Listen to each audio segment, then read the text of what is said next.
Hi!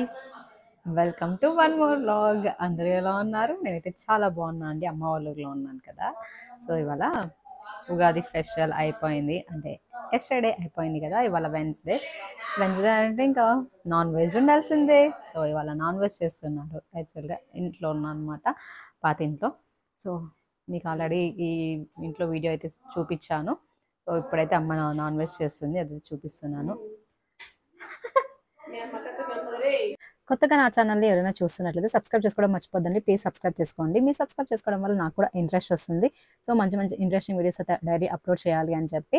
అలానే మీ friends and family మెంబర్స్కి share చేసి సబ్స్క్రైబ్ చేసుకోమని చెప్పండి. వాళ్ళలో నాన్ వెజ్ చేసింది అయితే నేను ఎప్పుడు చూపించలేదు కదా! వాళ్ళ అమ్మ నాన్ వెజ్ ప్రిపేర్ చేస్తున్నారు. ఎలా చేస్తారు ఏంటి అనేది చూద్దురు కానీ రండి. ఇది వచ్చి మటన్ తీసుకొచ్చారు. Mutton 2 kgs. ఇక్కడ అల్లం పేస్ట్ అయితే రెడీ చేసేసింది. ఇది నార్మల్ చికెన్ ఇంకా క్లీన్ చేయలేదు. సో నార్మల్ చికెన్ వచ్చి సన్నీకి, ఎందుకంటే ఈరోజు నాటుకోడి సన్నీ తినడు కాబట్టి ఇవాళ నార్మల్ చికెన్ తీసుకొచ్చారు వానికి.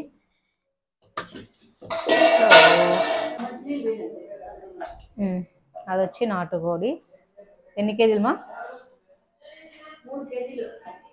నాటుకోడి వచ్చి 3 కేజీలు. ఇది మటన్ కదా, మటన్ వచ్చి 2 కేజీలు. మటన్ వచ్చి అన్న వాళ్ళకి, నాటుకోడి వచ్చి మా అందరికి. నార్మల్ చికెన్ 1 కేజీ తీసుకొచ్చాడు, అది సన్నీ కోసం.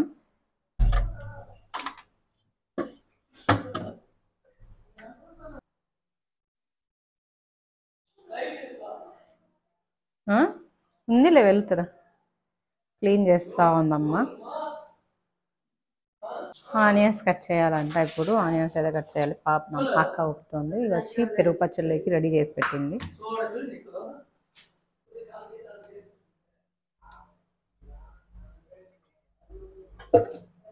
ఏమిటి ఇది? మసాలా ఏం చెప్పా చిన్నగా ఉంటేనే కదా మటన్ బాగుండేది.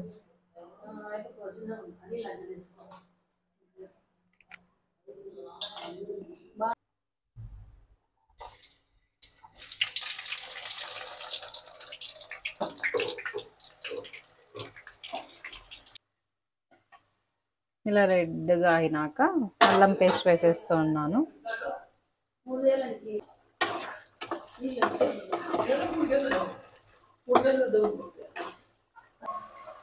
పసుపు వేసుకోండి అట్లానే. సో అన్నిట్లోకి కదా ఇది కొంచెం ఎక్కువ వేస్తాను పసుపు.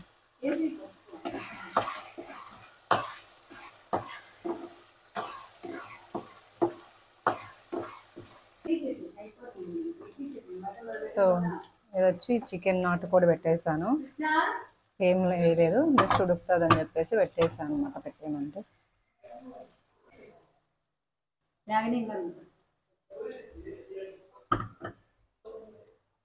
సో ఇలా బాగా వేగిపోయాక ఆయిల్ అంతా పైకి రావాలి. పచ్చివాసన అంతా పోయాక ఒక 3 టేబుల్ స్పూన్స్ వేయమండమ్మా. సో 3 టేబుల్ స్పూన్స్ అయితే ఇవి ఇంట్లో ప్రిపేర్ చేసుకున్నది. 3 టేబుల్ స్పూన్ కారపొడి అయితే వేసేస్తూ ఉన్నాను.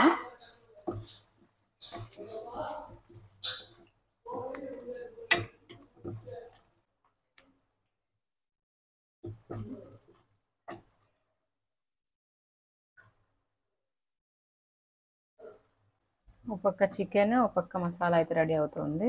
దీంట్లోకి ఇంకా కొబ్బరి డైరెక్ట్గా దీంట్లోకి వేసేసిందమ్మా. ఇది ఎగిన అవసరం లేదా కొబ్బరి? 3.5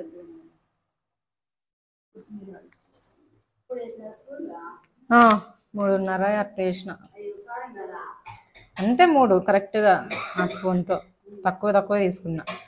ఇది వచ్చి కొత్తిమీర లవంగాలు వేసింది. సో అంత చికెన్ మటన్ కాబట్టి కొంచెం ఎక్కువ మసాలా ప్రిపేర్ చేస్తాను అనమాట. ఇప్పుడైతే ఇది మిక్సీ పట్టుకోవాలి. ఇది చికెనా మటనా? ఈ పక్కది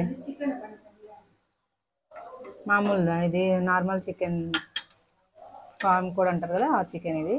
ఈ పక్క వచ్చేసి దాంట్లోకి వేసేసింది అనమాట. మసాలా ఇప్పుడు చేసాం కదా, అదేను కొబ్బరి వేసేసింది. దాంట్లోకి మసాలా ఇది మిరియాల పొడి ఇప్పుడు వేసేలా. సో ఆయిల్ పైకి వచ్చాక దీంట్లోకి వేయాలి. సో చికెన్ బాగా ఉడికి పైకి తేలితే అదే అయిపోయినట్టు చికెన్, అంతే కదమ్మా. ఉప్పు వేసుకోండి, ఉప్పు చూపించలేదు కదా, ఉప్పు వేసేది దాంట్లోకి అమ్మ వేసేసింది. కొత్తిమీర పేస్ట్ చేసే లోపల ఇవి ప్రిపేర్ చేసేసింది. అంతే, కావాలంటే కొన్ని వాటర్ వేసేసుకొని ఉడికిచ్చేసుకుంటే సరిపోతుంది. ఇప్పుడు మసాలా రైస్కి రెడీ చేయాలి, అంటే బగారా రైస్కి. వైట్ రైస్ చేసేసింది. సో ఇప్పుడు వచ్చి మసాలా అన్నం చేయాలి. మేమైతే మసాలా అన్నం అంటాం, తెలంగాణ బగారా రైస్ అంటారు కదా. సో ఇప్పుడైతే బాస్మతి రైస్తో రైస్ అయితే చేస్తూ ఉన్నాను. పని చేయాలి, మొన్నే ప్యాక్ తీసుకొచ్చాము. రైస్ చేసింది కాబట్టి ఒక 3 గ్లాసెస్ అయితే చేస్తూ ఉన్నాను. ఇండియన్ గేట్ కంపెనీ అంటారు కానీ దీంట్లో ఎంతో పలు కట్ అయి ఉంటాయి బియ్యం. నాకు సపరేట్ డిమార్ట్లో ఫుల్ ప్లెయిన్గా దొరుకుతాయి కదా, అవే ఇష్టం. బట్ ఇంకా రోజు డిమార్ట్కి వెళ్ళలేదు కాబట్టి ఇవి తీసుకొచ్చేసాం.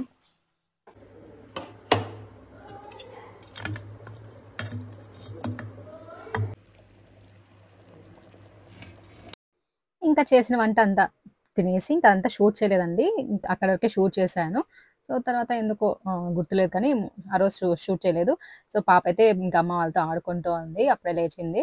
సో ఇదండి వాటి బ్లాగ్ అయితే. హోప్ ఈ వీడియో మీకు నచ్చింది అనుకుంటున్నాను. నచ్చినట్లయితే లైక్ చేయండి, షేర్ చేయండి, అలానే సబ్స్క్రైబ్ చేసుకోవడం మర్చిపోద్దండి. Stay tune for next blog. Thank you all, keep watching, bye.